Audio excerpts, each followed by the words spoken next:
I feel strange sitting down because normally I would stand up and move around, but we've got a Zoom session here, so I need to be obedient to the camera in working with that. But do feel free to ask me any questions as we go along, because this is information which, when I came across it, I was absolutely thrilled to know there was a body of information that actually could help you to understand not only yourself, but also your children and how to connect more effectively with them. So how many of you as parents have wished that you had an instruction manual with your child, that they came with an instruction manual? We actually do.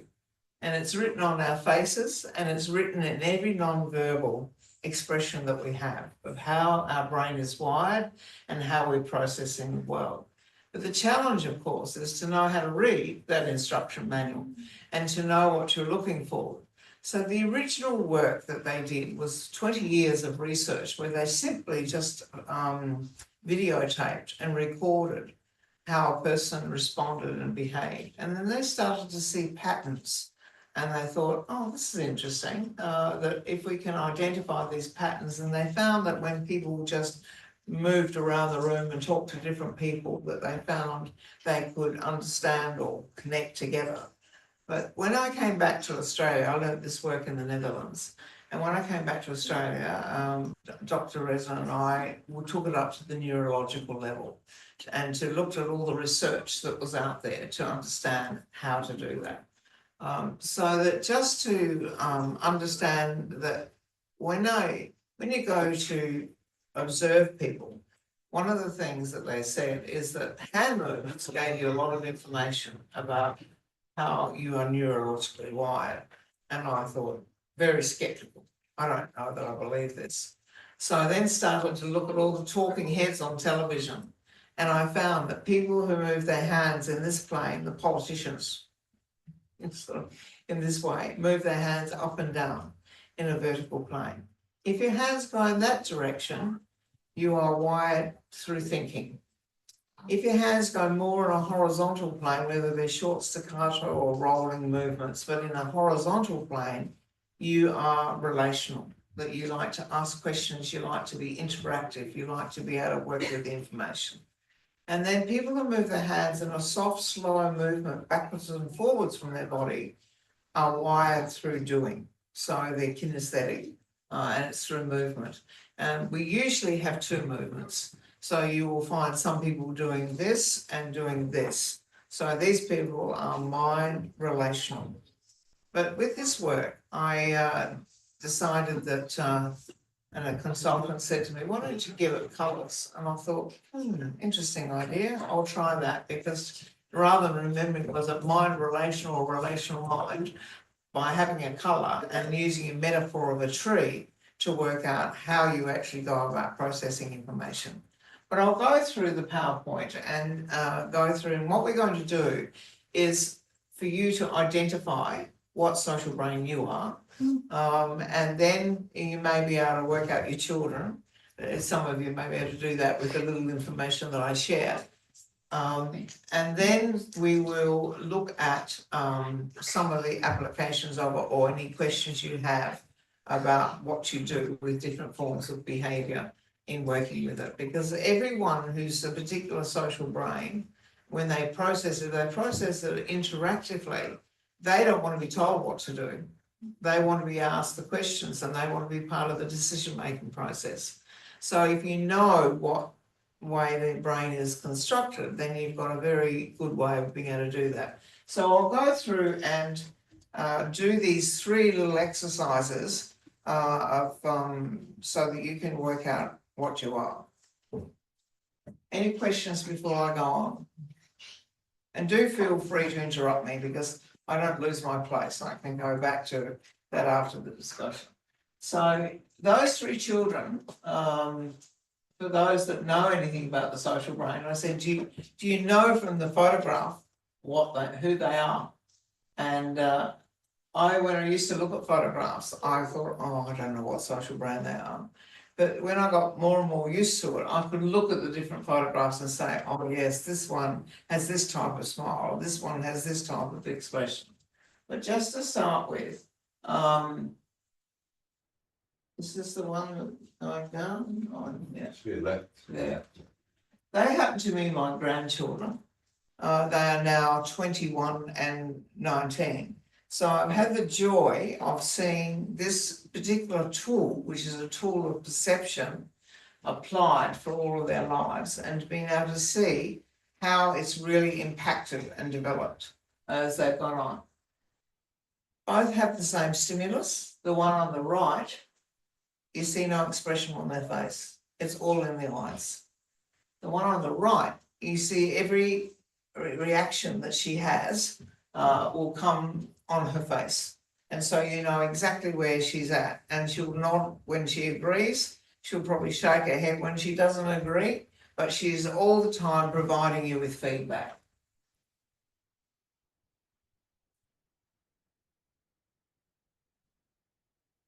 No, that's down. Sorry, get through this. So it's just a matter of how you can read this from there. So we often say, can you tell how another person sees the world? And yes, it's written in all our verbal and non-verbal actions. Basically, it's holographic. So every single action you take tells you how your brain is wired. But of course, you've got to know what the patterns are to be able to work with that. We're born with this and with a dominant way of functioning and processing information. We inherit the way we use our brain. It has our instruction manual. And so you'll find that if you don't have the same social brain in the family, you may feel very different to the people in your family. But there'll usually be a grandparent that if they're not present in your immediate family, they'll be either an aunt or an uncle or a grandparent. Now, if you know who the grandparent is or who the role model is, there's some seats in the front if you want to come down here. Don't have to stand at the back. Thank you.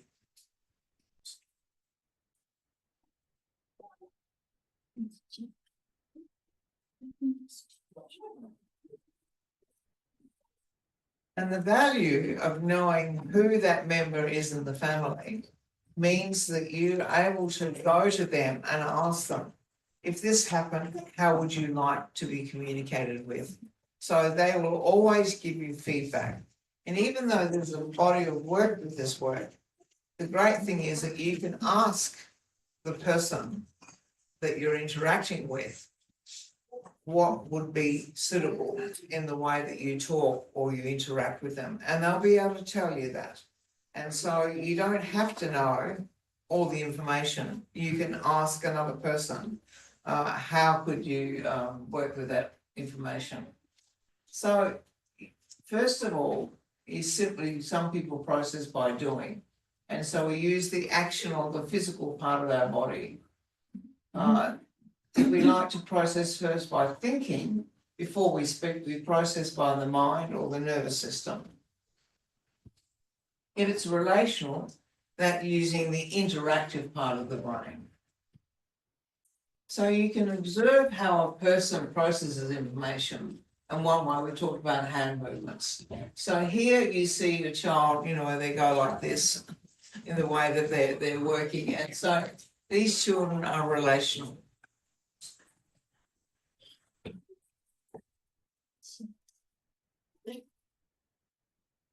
If it's mind, you'll find that the fingers are in this vertical plane and they may be slightly apart or they may be together, but that's up and down or by action. And these are in slow, soft movements backwards and forwards from the body. And sorry, there are two modes in each of these different planes. So, and the way that we respond to the world depends on which part of the brain is dominant. If it's action, it will be from the brainstem. So it's not my computer and I'm not getting the right button. So if it's by action, it's from the reptilian part of the brain. If it's from the limbic, it's the relational or emotional part.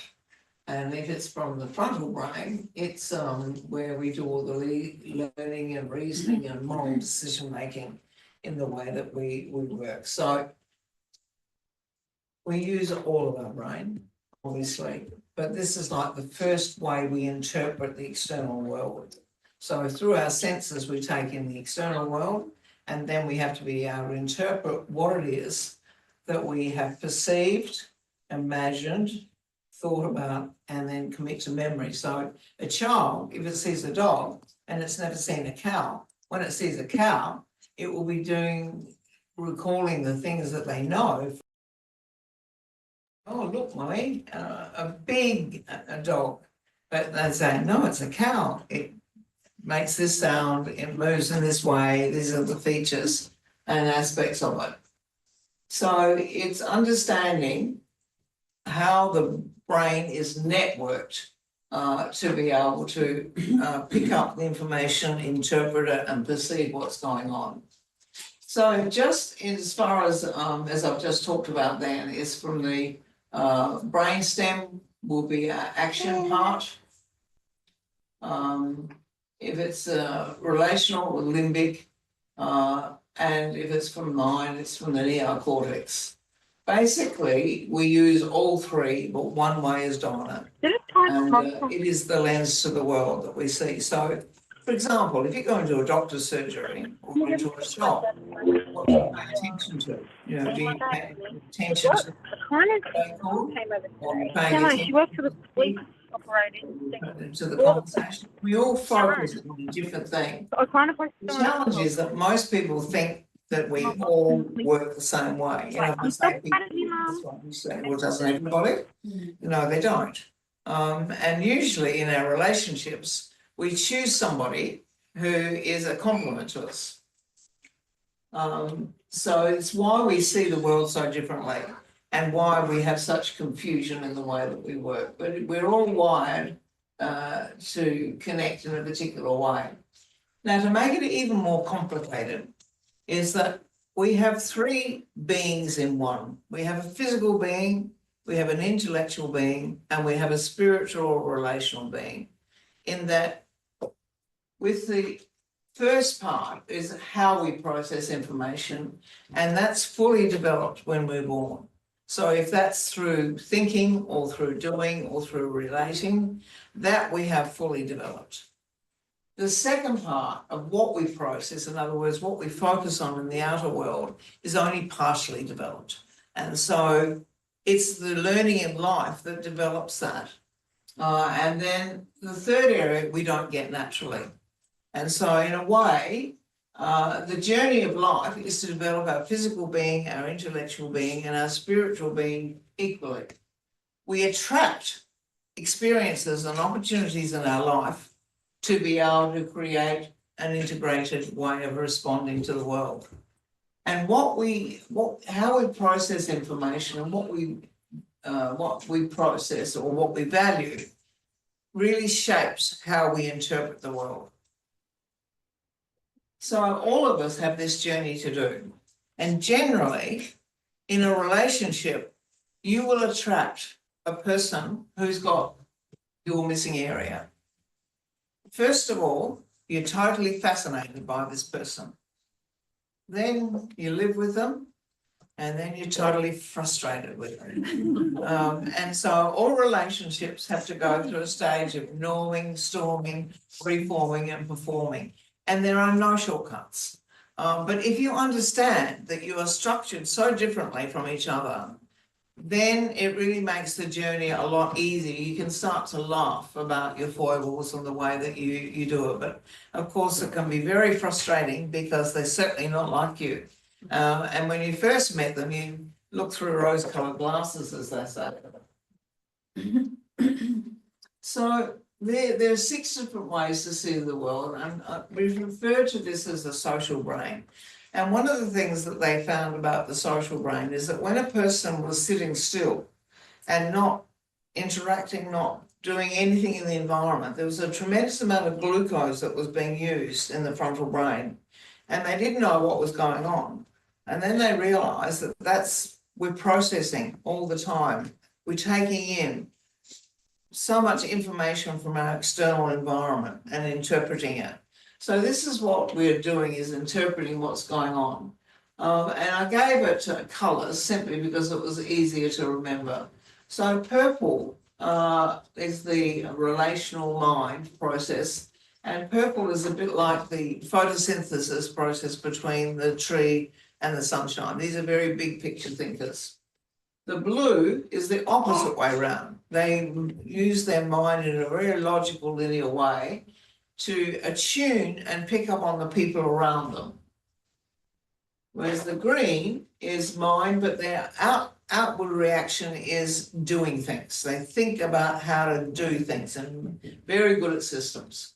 The yellow are these, and just to say the part of the tree, for the blue, it's like the leaves, there's a certain degree of flexibility. The green is like the tree trunk. They're very clear about what they want and how they want to achieve it. The yellow is very helpful and supportive. They're like the branches of the tree. And the orange are like the sap of the tree. So they when you ask an orange to pick what they are, they say I'm a little like that, little like that. And they're very chameleon. And it's the only social brain that tends to work that way. And then the red are like the roots of the tree. These are people that do in high detail, high context, in making ordinary everyday life work very effectively. So it's understanding that we have a family of humanity, and each one of us have talents and strengths, and each of them is required to be able to make a difference to the world we live in. But we don't understand that this person needs high detail, high context. Some people need big pictures, some people need the purpose, some people need the objective. So if you know that, when you're talking to them, you can immediately go to that. So Meghan Markle is relational mind. She's a purple. Harry is a complement to her. He is relational action. So he's orange. I gave this colour to him.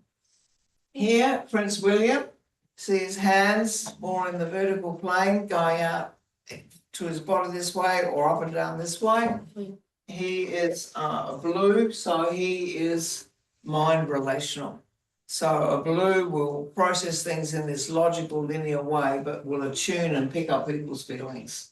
Brad Pitt, you see this very upright, pullback look. Here's a green, so here's mind action. Princess Charlene of Monaco is action mind. She's a yellow. And Princess Catherine is action relational. She's a red. So here you see William and Catherine both have the same ending. So it means that they attune to each other and pick up on each other. You'll see here with Meghan Markle and Prince Harry that they complement each other, because whilst they both process information in the same way, she likes to think and be strategic and look to the future, whereas Harry is very much about being in the present and how he works and functions day to day. So we hear a lot about these people in the media, and they often say about Princess Charlene, why is she so sad? Why she never looks so happy? She's a doer. She does things through relationally acting, and so often misunderstood. Meghan Markle will speak her truth, and she expects other people to speak their truth, but then she's seen as bossy, sort of. So we have all sorts of interpretations of what their behaviour is.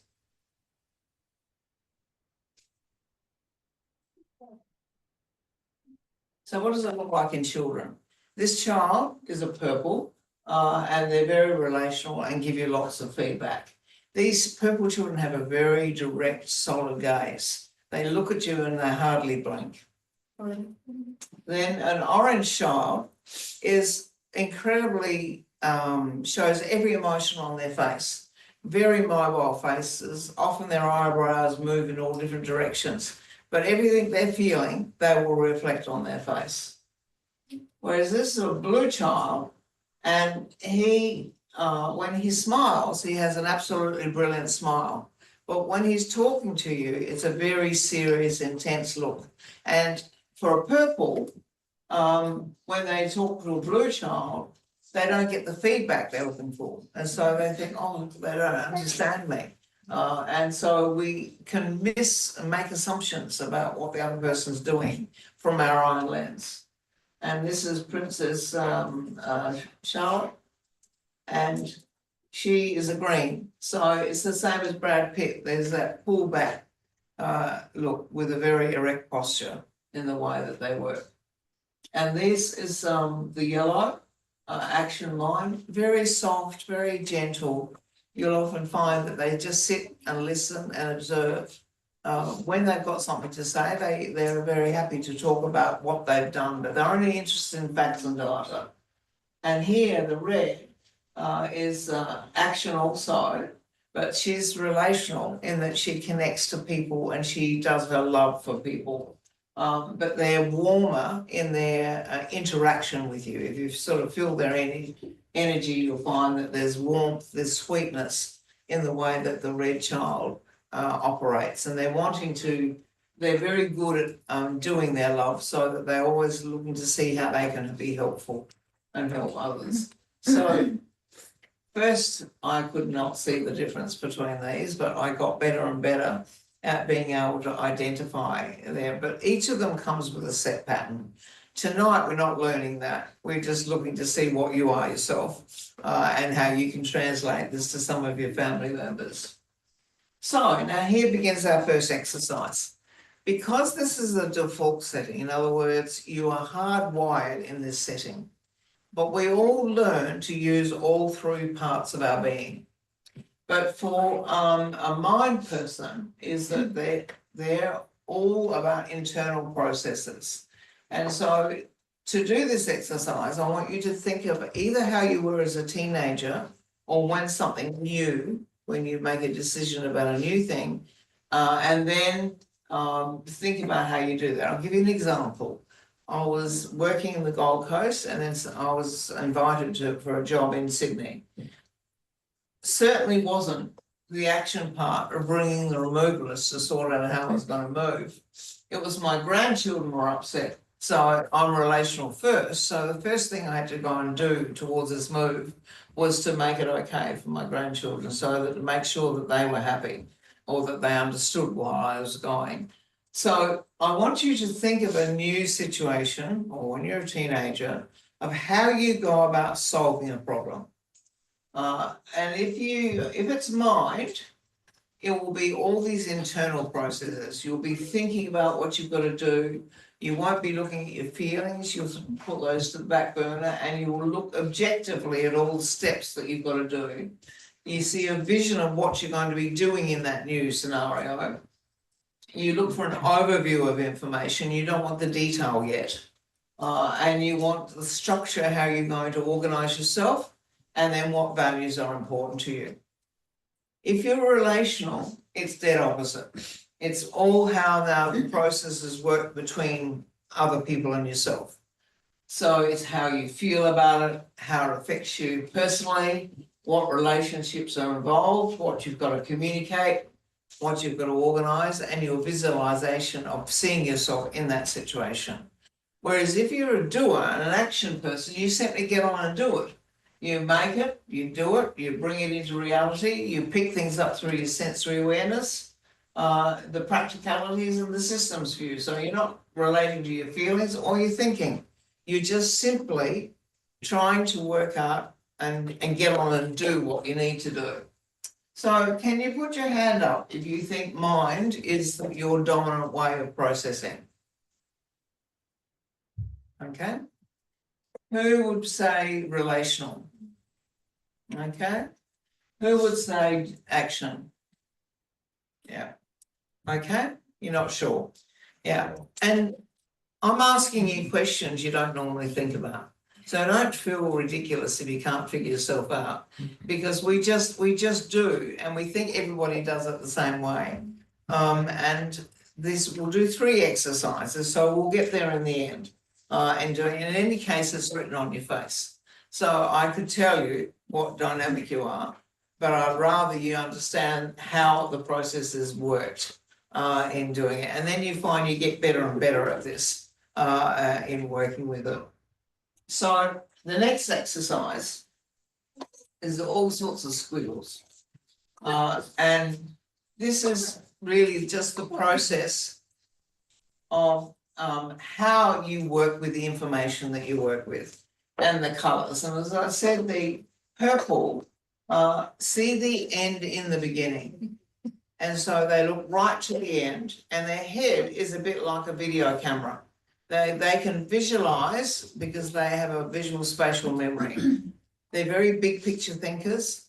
They're very creative. They're very visionary. They don't want details until they need to go down. I can see somebody smiling at somebody, recognizing some of the characteristics along the way. And these are people that tend to just start, and they start doing things, and somebody comes along and says, why don't you do it this way? And they say, oh, that's a great idea, I'll try that. And then it just is a process in work, but they never give up because they're very goal directed in working with it. So just to give you I'm a purple, tonight I'm walking to the back of the room, and there's this beautiful staff member that I had seen there and thought about in my mind, but because I was trying to sort something out in the front office, I went straight past her. And she said, hello. And I thought, oh, I'm so goal directed to that thing that I didn't stop and do the connection or relational thing. And I said, oh, I'm so sorry, I was just in doing that. So then you know, I'm not trying to be rude here. It's just that I've just do my default mechanism of getting towards the goal. So that the next group of people process things in a very linear, logical form. So it's step 1, step 2, step 3, step 4. Then they get to a fuzzy stage, because if they don't think that idea is going to work, they'll drop the whole idea. Or they'll get more data and information and go on and finish it. But it's got their scenario build in their head. And they think, if this happens, this could happen. If this happens, this could happen. And so it just gets really confused. Once they know what to do, they get on with it, but they are purposeful and focus on what they're trying, the process, and they're not always conscious of the whole. And if they lose their place, then they've got to start from the beginning again. And so these people hate being interrupted when you're talking to them, because if they lose their place, then they've got to go right to the beginning again, and they feel stupid that they haven't been able to retain the information and get to the end. So they're, as I said, like the leaves of the tree. Now the next group of people will process information in a very methodical way. They spend an equal amount of time thinking about what to do, working out how they're going to do it in their head, and you don't see the action till the end. And then they will go ahead and complete the task. These people are all very systematic, very precise, very concise, very efficient people. And they like to be able to enact the vision through systems. Whereas the purple create the vision, the blue enact the vision through motivating people. The green sets up systems so that you can achieve the vision. The ones on the right-hand side are high detail, high context. And so this group of orange, which I said was like the Samvat thing, these are the people that come into work and say, you want to read that tonight. And so, hello, you're going to share the story too. And so they are full of stories, full of anecdotes. They're often the actors of the world because they're able to play many roles and be very chameleon in the way that they work. But they're very present in the moment. They love to entertain. They love to have fun. And they're very connected to people, to things and to ideas. So they're very all-rounded in the way that they work. in working with it. But if you listen to this group of people when they're talking, you think, what are they talking about? You know, it's just one set of experiences after another. And then you think, and then they know what they're talking about and they come to their conclusion and get on with it. The next group of people are very strategic in that they like to put an idea into practice. And they take that idea and then they will strategically gather data and information until they've got it all together. So these are people that are very helpful, very thorough, very diligent, but they're about getting the job done. And they're very much in the collective. It's not so much about what I'm going to do, it's what I'm going to do to help somebody else to achieve what they need to achieve. So they like to follow the rules. They're very detailed. They often don't have much modulation in their voice, but they're very good at technical and scientific experiences and making and doing. Whereas the last group of people are the most detailed and the most contextual. And so they will be able to gather data and information, and they like to go in depth and know everything about that until they've mastered it. When they've mastered it, they go to the next and then they work with it. But they gather. They've got a all out in front of them and suddenly they say, oh, I'll do this. But they make an intuitive decision rather than being able to give you the reason why they do what they're doing along the way. So they're your 6 types. And so just as a quick cut before you know, you may say, oh, I don't know who I am. But who would clearly feel that they're a purple? Yeah. Who would think that they're a blue? Yeah. Who would think they're a green? Okay. Who would think that they're an orange? Only one or a collective? Well, yes. Yeah. Who would think they're a yellow? Who would think they're a red? From the back. In work method. Who doesn't know? I just had a guess. I'm a little bit lost because my wife told me I was a purple before I came in. Coming in with that in my mind, and now I'm like, am I? I don't know. She said, I wish I didn't. I wish she didn't say it. You know what I mean? I'm coming in now. I just assumed I was, and I was like, well, that's me. Like, did it? I don't know. You watch his hands. Yeah. What were they doing? From psychoanalysis. Purple. Purple. Is that what you think you are, purple? I guess the picture makes most sense to me, I think. And like, when I'm a carpenter and I'm not very, it's sort of like, if I get something wrong, I'm not scared to admit it. And if someone says, why don't you try like this? I'm like, yeah, I'll give that a go. Like, I'm always open to new ideas like that. Yes. I'm not the green one. I'm not like that will do it systematic. Yes. End up like that. That's what I think. Yeah. Now, one of the things purples do is they cross their body. They cross the centre line of their body when they're moving their hands. Which you do this way, and then you went this way. And often purples will move their hands in a rolling function. Yeah. And Okay, they're the so- widest in their hand movements. She was right. Yeah, you were. She is like. So No one thinks so. one of the things is that nobody's not sure of what they are. I'm not sure. You're not sure. Yeah, I'll come and talk to you after that. Can we have more examples of people moving? Really? Can we have more examples of people moving their heads? Sam, that was awesome. I'm not hearing. Can we have more examples of people moving their hands? Oh, I'll show you the one speech one, so that you've got some idea. So the purple tends to be like this because they are relational mind. So that down movement and the rolling movement, the down movement is the mind, and the rolling movement is the relational. So they tend to move their hands in the widest, so they're the most dramatic in their big hand and the widest in what they do. If you've got blue do also the wide movement, but not wider than their body. Blues are very concerned about space around them. They don't like people to interfere or to come too close if they don't want them to come too close.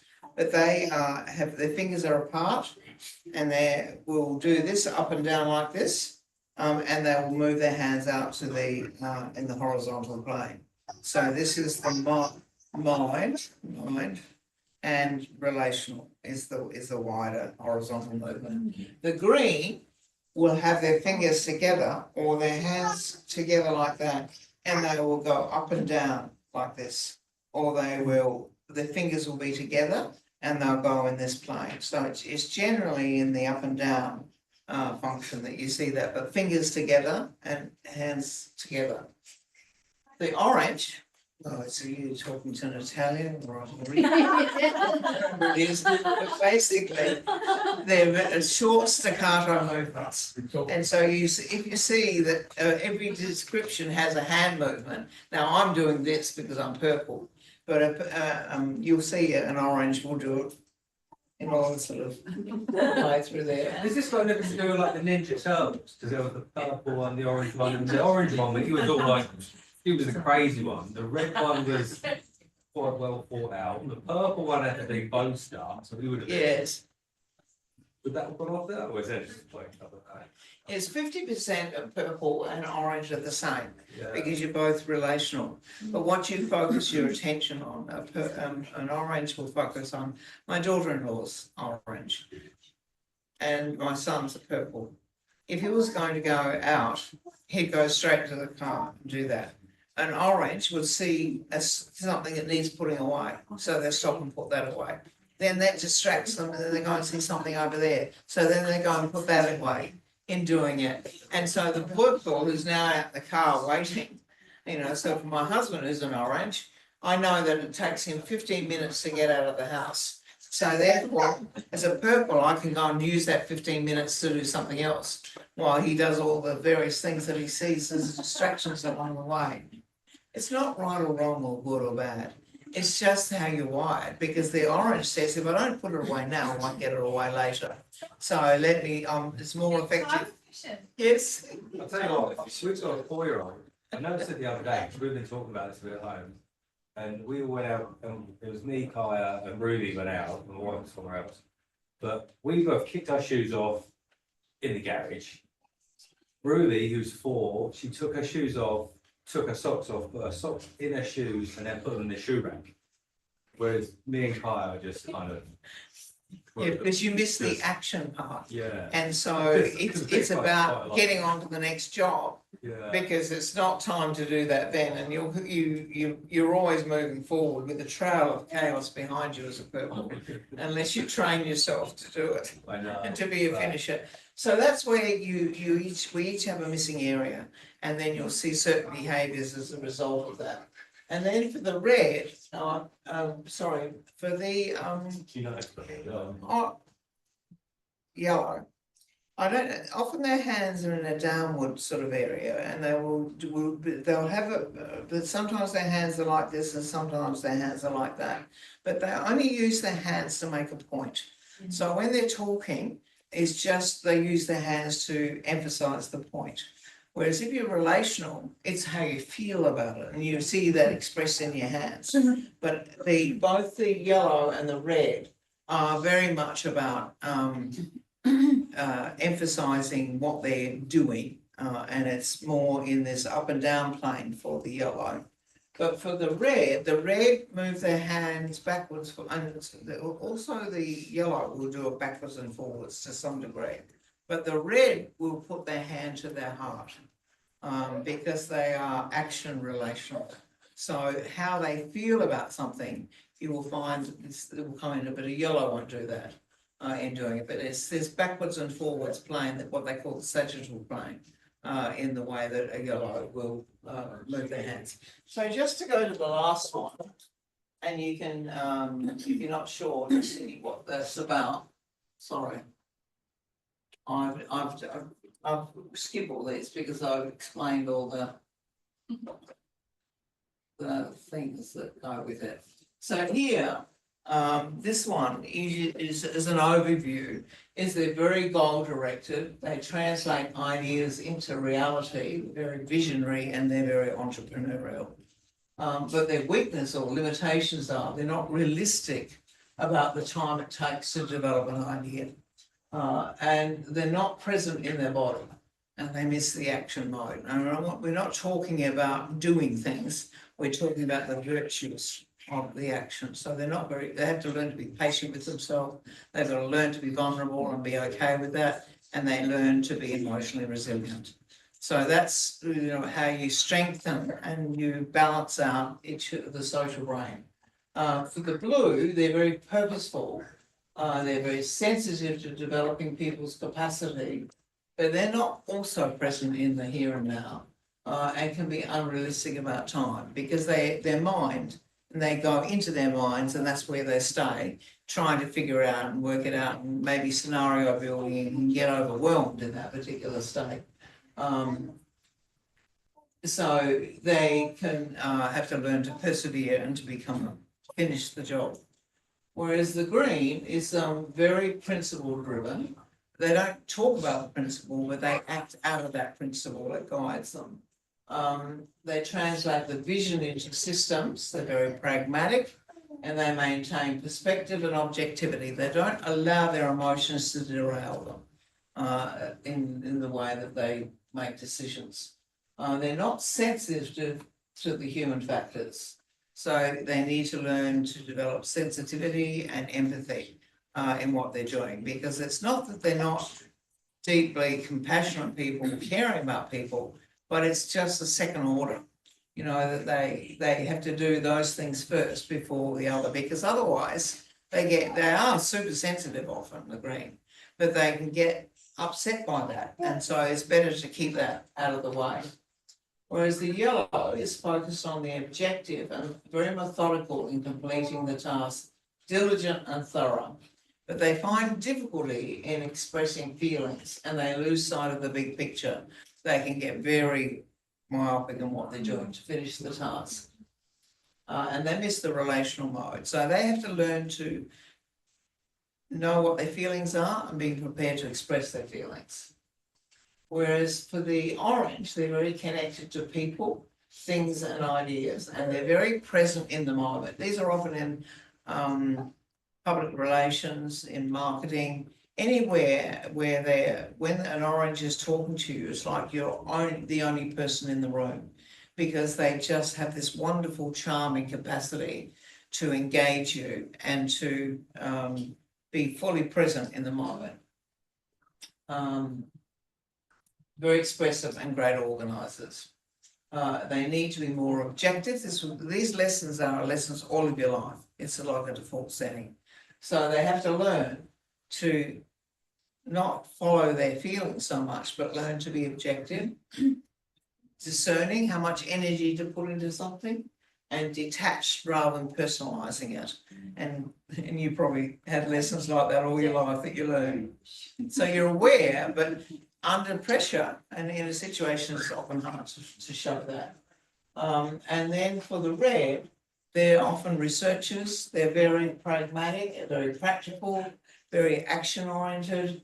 Use the past as a reference point to be able to work out what to do. And they can get overwhelmed by too much data and information. And they need to prioritise and be more strategic. So that is the journey in being able to understand who you are. So is there anybody in the room that's still not sure? Still not totally sure, because I could like bits of all of them. Do you feel that you fit into the purple when you look at that?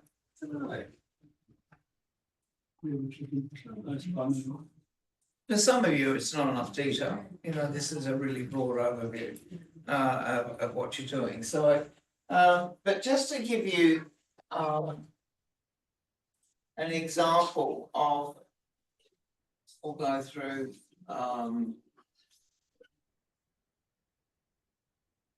when you come back to this.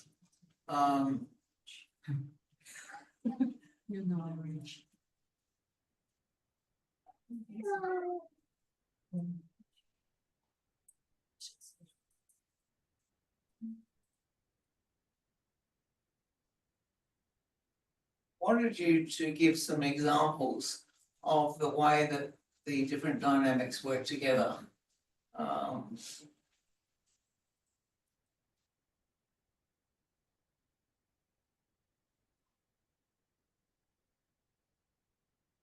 So just looking at the 6 colours function very differently from each other.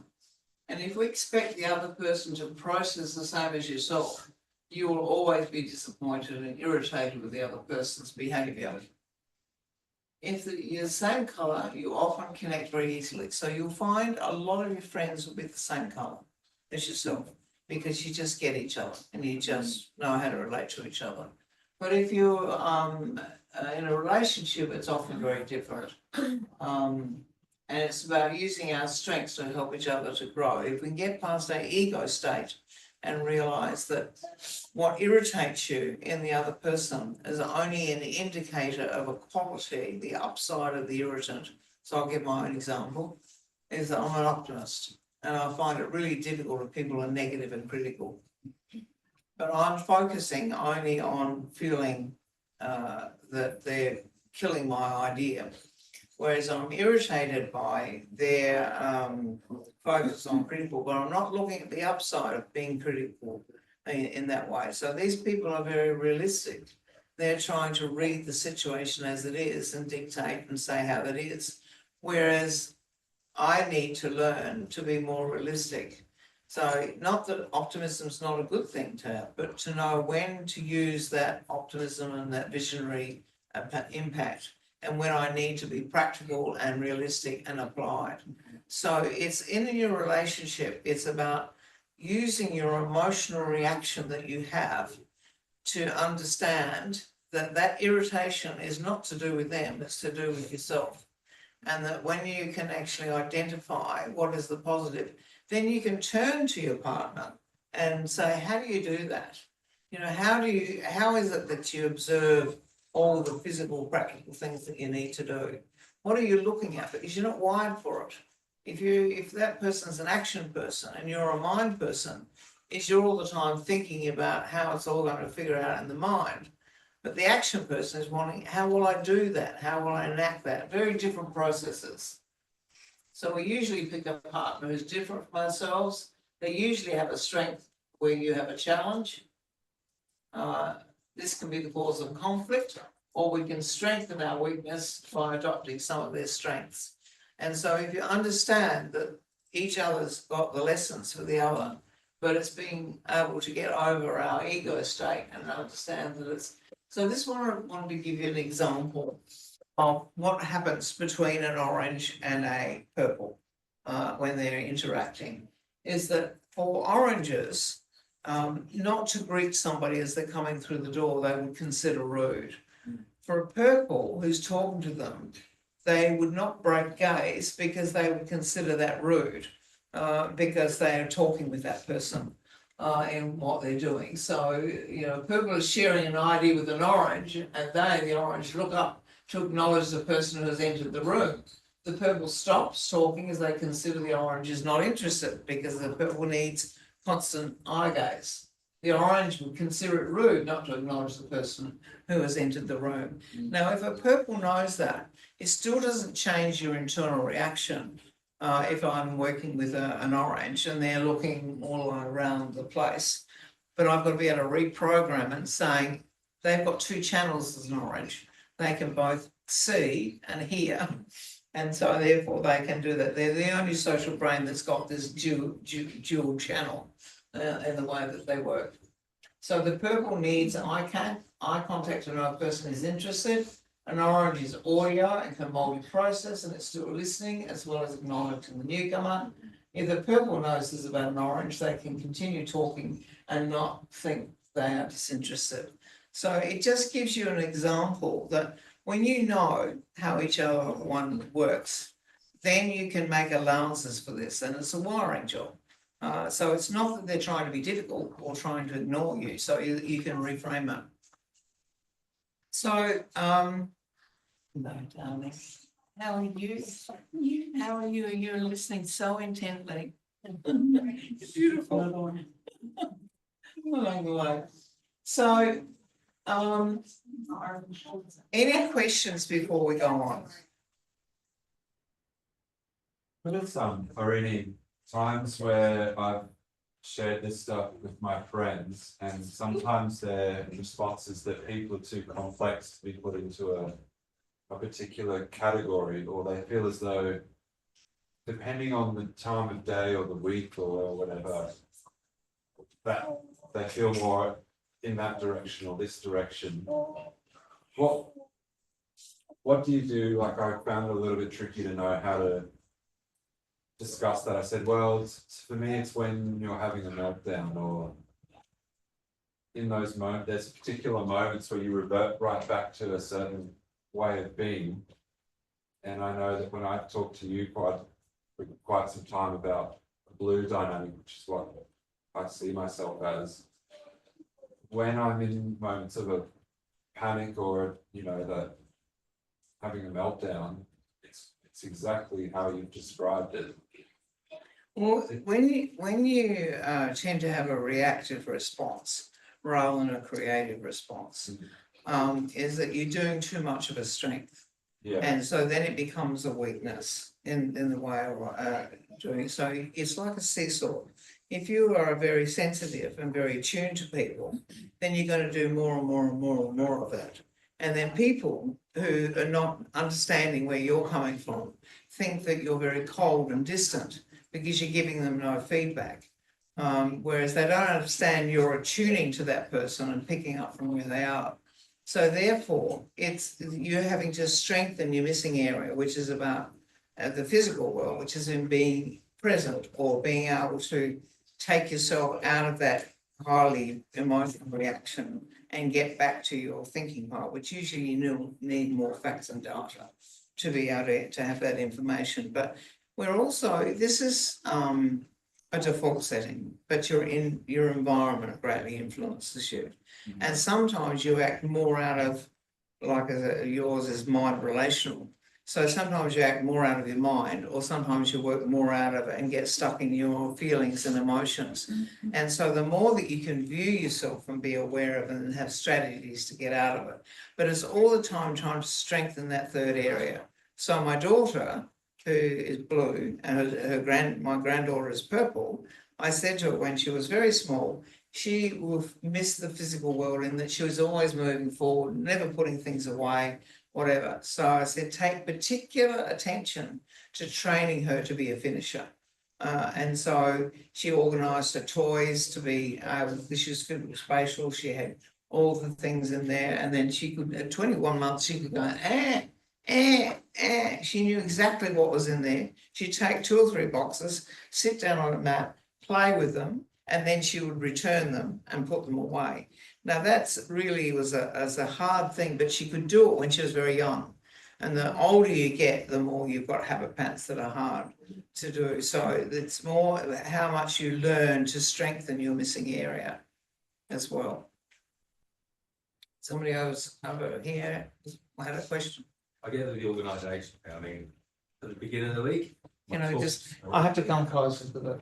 I just said, like I said, but finish your stuff. So like at the beginning of the week with the organisation, my tools are all in the car. By the end of the week, it's just robbed in there. Yes. It could be anywhere.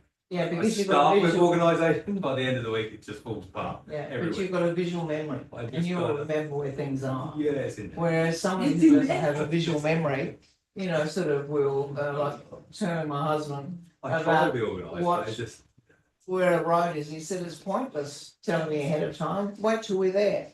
The orange has to experience it. The purple can imagine it in their heads. And so we've all got compensatory things according to how we use our senses along the way. So with a little bit of information that you have, are any of you able to work out what colour your children are?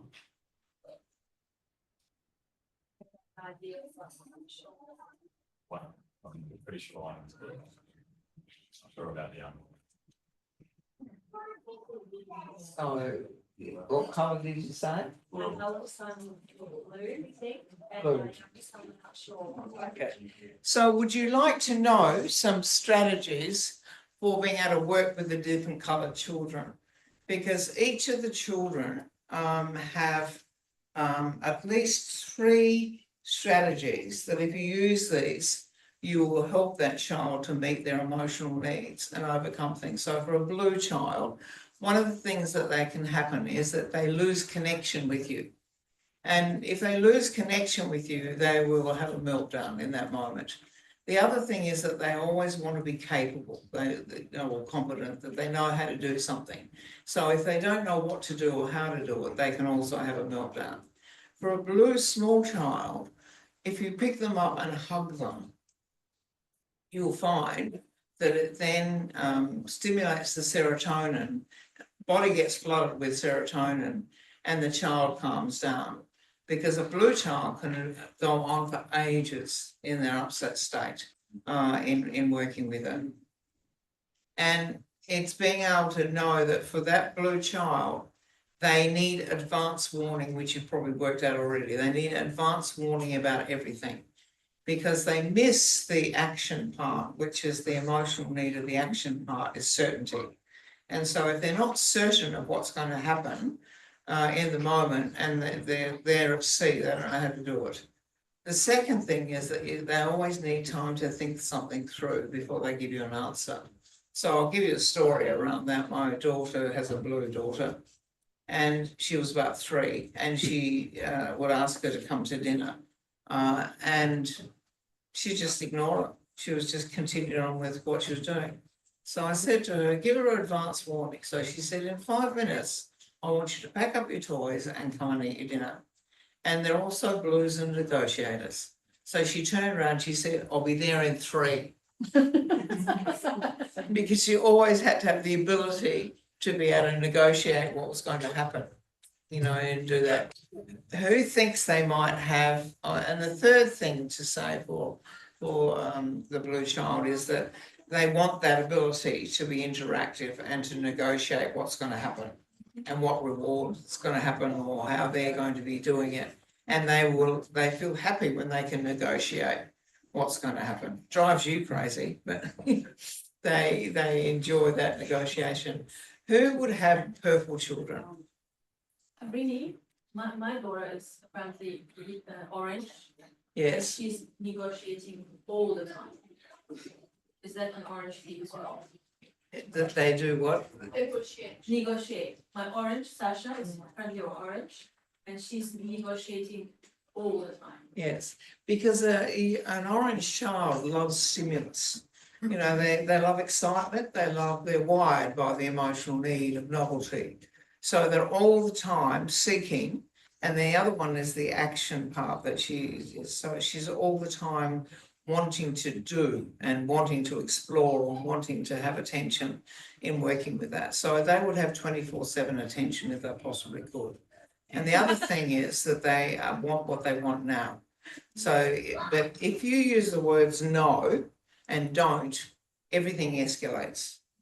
And so you have to be able to say to an orange child, I understand you're wanting this. However, first we need to do this, this and this in doing it, because they are very, like all children, are very determined in working with it. But also an orange child has to have something to look forward to. So, but it might be within the next day or within the next week. They don't have a very good memory for doing it too far out. So you've got to have something that stimulates them in the moment. But they're also very creative and they're very full of drama. So if they're engaged in doing those creative tasks, you find they don't seek that stimulus to the same degree of wanting your attention all the time, because they need things to keep them totally engaged and working in what they're doing. But they're also, because they process everything through their feelings. And so every feeling will show on their face in how you're doing. So it's also about acknowledging what they feel. And I often share this. Is orange and purple similar? Orange and purple. Would oranges also like never be able to put things away and always have stuff. Yes, all over the floor. if they're more towards the relational Easily end, distracted and. yeah, and they will go on for the next stimulus. They don't want to do anything that's not fun Yeah. or is not interesting, you know, sort of in doing it. And of course, they want that total feedback all the time in the way that they're working. So how do I cope with my daughter constantly being in my face? Because you're a mind dynamic, and so having this child who's wanting feedback all the time is very confronting. Because you want a quiet moment to think, and she's not going to give you. The other thing about an orange child, or all oranges, is that they process by talking about it out loud. And so they're all the time talking through what's happening and what's going. And then all they want is that and they don't want advice. They don't want, you know, if it comes as a question, they don't want you to say, you think I'm stupid that I can't work this out? But it's what you do internally, they do externally. So it's being able to, and she's not really wanting feedback from you in doing that. All you need to say at the end of her explaining something is, do you need my help? Or can I do something to support you? No, I figured it out. Then they're all right, they've gone on. You're left thinking that you've got to help them or do something. But it's also about acknowledging their emotion. I can see that you're feeling very angry, and you've got to use the basic 5 emotions there of the anger, fear, or anxiety, surprise, disgust, which one? Sad, that they feel. And if you use that basic emotion and name it, the brain can't be in 2 places at once. It can't be in the emotional center and be able to work out what to do in the repertoire in the frontal brain until they use language.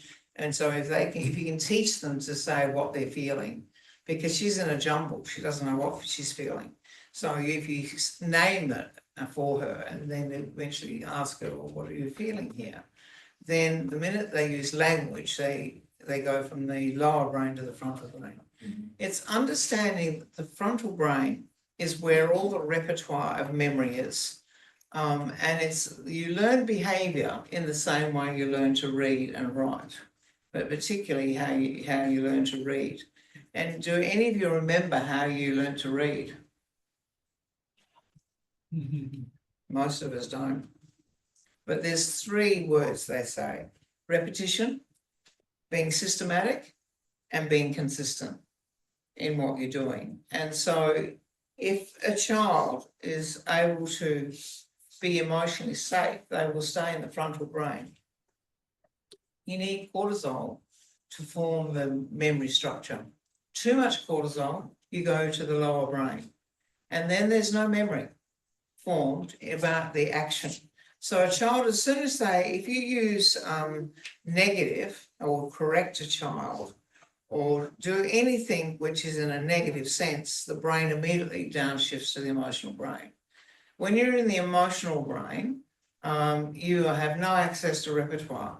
So if you say to a purple or an orange child, no, or you can't, or stop, or shouldn't, or don't, everything escalates. Because they actually have to be part of the decision-making process in that process to engage them in what they need to do to stay in their frontal brain. And so the more that you can name everything in a positive sense. So if a child's screaming their head off, then you say, I need you to be calm. You've got to give them a clear expectation of what behaviour you're looking for. And you name it in the positive, not stop your screaming or don't do this or whatever, which we've all been trained to do. That's how it was our upbringing, most people's upbringing. Is there a pen? So you have to name the expectation of what you want. And if you can do that in the language of the virtues, then that really touches the child's heart and they're able to, so I need you to be kind. Or when they are those things, you name it when they do it appropriately. Don't wait until it's corrected. I was in a childcare centre one time and these children were playing beautifully together. And then they started to fight with each other, or got tired and everything was going everywhere. So when did the childcare worker intervene? When they're doing the wrong thing. She didn't come up to them and say, oh, look, you're playing so cooperatively together. So that you give them the feedback and reinforce the positive behaviour, catch them doing something right or spot the good in that way. We spot the bad, so then of course that immediately downshifts them to the emotional part. There's no learning that's happening there. So therefore, clear expectation of what you want. And then language of encouragement. So whenever you see them doing what you need them to do, that's what you refer to. And the third one is role modelling. So character is both taught and taught. But particularly, you will see children doing things that you do and you think, I wish I'd done that differently in working with it. So it's understanding what is effective. And that's why when we talked about the strategies for the blue, if you give them advance warning, you give them time and allow them to negotiate. Whereas a purple child, these are often become oppositionally defiant. They don't want to do what you want them to do. And I, as a purple child, and I had an orange mother, I thought she was a sergeant major because she would tell me what to do, and I hated it. I should have been doing that, but I was disciplined to a degree. I didn't want to upset her. The most powerful thing you have with your children is that they love you and don't want to disappoint you. And so we have to make it possible for them to be able to act out in a way that we can then acknowledge their really positive way of being. But it takes some work because they're used to manipulating you and getting what they want and the way they behave. Whereas you're trying to get them to be able to practice a virtue or to show a virtue that they're working with. And when they can do that, so that for a purple child, for example, they always have to have choices. And so you've got this option, and this option, and they'll probably come up with another option which you may not want them to do. But in the early stages, if you can give them 2 or 3 options, then they are really happy to do that. The second thing for a purple child is that it's interactive, that you come to the decision together. So you've got choices, but you are wanting to get feedback from your child to find out. For example, often a purple child, when they're getting ready in the morning, can have an absolute meltdown about what they're going to wear. And so you don't have time to be coping with a child that has a meltdown because they don't want to wear what you put out for them. So if you do it the night beforehand and you go through and you say, so what are we going to wear tomorrow? And what one should we choose? You've got the time the night beforehand.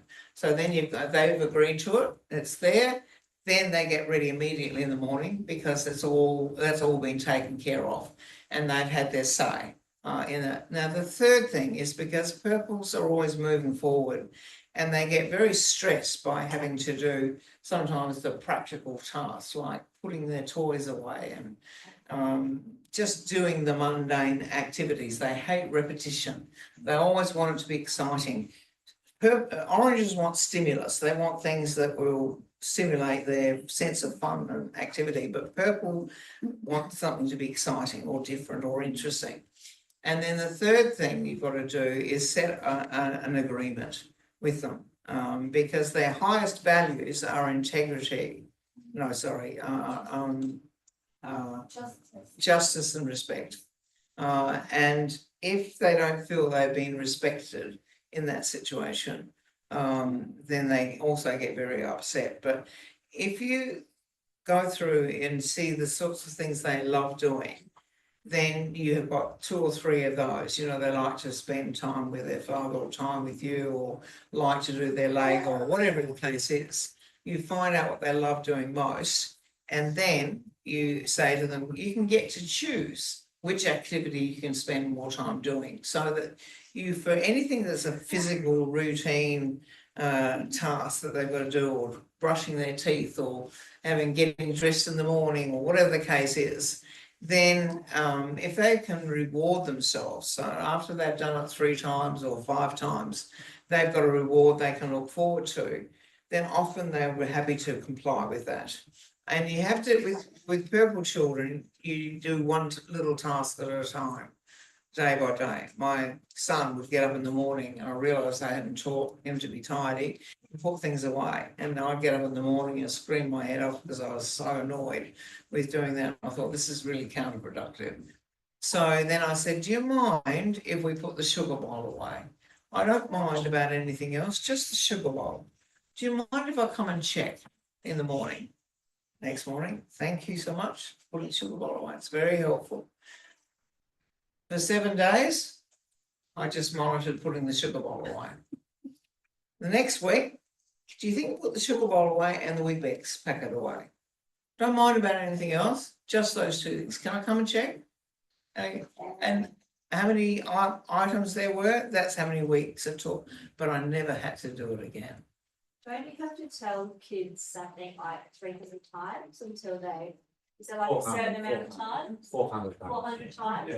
until they actually, yeah. You learn through repetition. Yeah. So they obviously didn't learn the first time. Yeah. Enjoy it. So you need to tell them. If it's your need and you need to be able to say to them how it's going to make you feel. So one of the most powerful ways they found in working with children is I noticed how kind you were with your brother in sharing your bicycle. It made me feel very happy. So that and if they're not doing something and they didn't complete the task, you say, I just felt so sad. I thought we had an agreement that you would do this. And I now am feeling really quite sad. So I would really like you to be able to take responsibility and put that away. And don't be afraid to share your feelings. There's not emotional blackmail in those cases because you are actually just telling them how it impacts you. And they hate it. You know, if they're relational, they hate feeling they've let you down in working with it. So you've just got to say to them how you're going to do it, or you get agreement about it, or you've got to habituate it. Some of these things, if they're again and again, you habituate it with children, but it takes a lot of work on your parents' behalf because you've got to do it again and again and again and again. You know, I've told you 100 times to do this, but it's just, you know, or you've got to call their name and say, is this a good time to talk to you?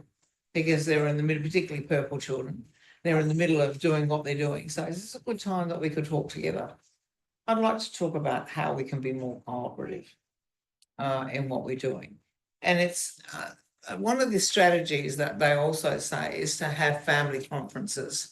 So once a week you have a special dinner and you might talk about, let's talk about cooperation. What does cooperation look like in the house? When did you see somebody being cooperative in the house in doing it? So you recall them back to all the times when they have done it. Do you think we could work towards that this week or this month or whatever it is? Then you sit down the next week later and you say, so how did we go? You know, I saw you doing this, and everyone takes a turn in noticing when they saw somebody was cooperative. It's not what we do, you know, as such, but the more we can do that is that you're calling attention to the important values that you have. Other colours about managing. Who has a green child? Who has a green child? Yes, the little one over there. Find out exactly what they are. Well, yeah, that's the tricky bit, because I've given you a little bit of information tonight to be able to work with it, so you don't know. Sometimes they're the same as the parents. Yeah, but how do we actually find out? Is it? You ask Arini. Yes. There's a particular way, and I've actually got some things on the slide if you wanted to go through it a moment and how you work that out. Would that be helpful to do that? Yes. Very curious. Yes. Sorry, just one more question. So we have here orange, my lovely wife, and purple, or at least she said I'm purple, so I must be. She's purple. right. She's right. I understand. But it's harder to understand like color of the kids. But my question is, do we change color from childhood to adults? Because you gave us example of like celebrities or adults, what their color is, and how to recognize them based on what they are doing in their life. And for the kids, if you are purple as a kid, do you stay purple all the time, or you are changing color? The more you develop a missing area, the more you become an integrated person. But even though you've learned that, something new happens, you refer back to your earlier setting. But we all grow, we all develop in doing it. But if you know how to help your child develop that particular area, because there's so many activities, if you can know which one is important for that child, it's important. And that's what the 6-week program that we've put together basically helps you to be able to determine that, to know the pattern of what you're looking for the children in your family. And then how to work to keep them emotionally safe. I've got some slides too that talk about what we will do in that. So it's just, I introduce the colours for you to know yourself so that you understand a little bit more about what that means for you. And then it's about then learning what do you do because it's obviously a whole body of knowledge in how you need to work with that. So I think I'll just go through what I will keep an idea on the time. It's nearly the end of the evening. One more, sorry, and you also mentioned that like if we are same color with our mates, our mates are usually same color. Does that mean that we get along with our kids if they are same color? If they're different, did you say if they're? So if child is purple and I'm purple. What happens is you understand them, but you also get very irritated by them. Because you see. Then you are exactly right. Yeah, because you see in them what you haven't developed or what you had to develop. And so it's an irritant. Yeah. When you're different from you, you become fascinated because they do it so differently, particularly if they have got qualities you don't have, and you just admire that in your child. So it's a bit of a challenge, but we don't have a lot of time left, so I need to just go to right. So in the 6-week program we've designed for parents if they would like to participate, so they understand more about this, is that the first one, who is my child? So that's all about being in 3 beings in one: the physical, intellectual, spiritual, the map of the human condition, how to step into their world by knowing how your child sees the world, a unique being, understanding how their brain has been wired to process information and respond. So the first week's all about understanding and knowing and what you look for to be able to determine what the different colours are and what you're doing with it. And it's also the members of the family so that you can get to know what that is exactly. The second one is becoming. How do I build capacity? So emotion is the feedback loop of maturity, understanding how to work with their emotions. The brain is wired for love. There's strengths and challenges, strategies that accelerate and building capacity in your child. Week 3 is about creating emotional safety and belonging. What upsets your child? How do I respectfully engage to support growth? How can I listen and emotionally soothe my child? What supports the brain to remain in the learning part of their brain? Week 4 is that it's all about loving nurturance, providing challenge and support. Because if there is too much challenge, they have learned helplessness. Whereas if you provide sufficient support, then they're very able to learn. So it's for each of the different social brains that's different. Support your own learning and overcome irritants with your child, which is what you were talking about. Using their strengths to strengthen their capacity to overcome challenges. How to use positive behaviour learning approaches to strengthen behaviour. And so what they have found out is unless we're doing it in the positive, there's no learning. And so we've all been brought up with don't, stop, should, and correction. Use of encouraging language. And week 5 is about consultation, getting to connect. So there's a whole repertoire of words and the way you structure your conversation in the social brain work. So this, once you learn that with your child, so with a blue child, you will say, I appreciate that. Is it, and the with an orange child, you say, show me. So that there's different action words that you use for each social brain. What do you do more of and what do you do less of in behavioural guidance? What words reinforce learning in your child? How to structure the conversation so they cooperate with you, setting positive behavioural goals. And then week 6 is towards excellence, creating the best version of self. How to use upsets as teachable moments. So the whole process of guided reflection and how you work with the child to reflect back on their experience and how they then form a new way of working with it. How to use guided reflection to become virtuous, internalising positive behaviour with the use of appropriate rewards. So the way that we suggesting that we offer this is that every second week for a 2-hour Zoom session. And all the course materials provided on a user-friendly online platform. Start mid-June, and then it's a matter of finding a day that might work. All sessions will be recorded and recordings uploaded to the platform, and then you'll have 10 months of access to be able to go back over the information. But every session has a set of notes also that goes with it, but you can also access and go back over the session to be able to pick it up in the way that you're doing it. And so, where's Cassandra? Yeah, can you get Cassandra?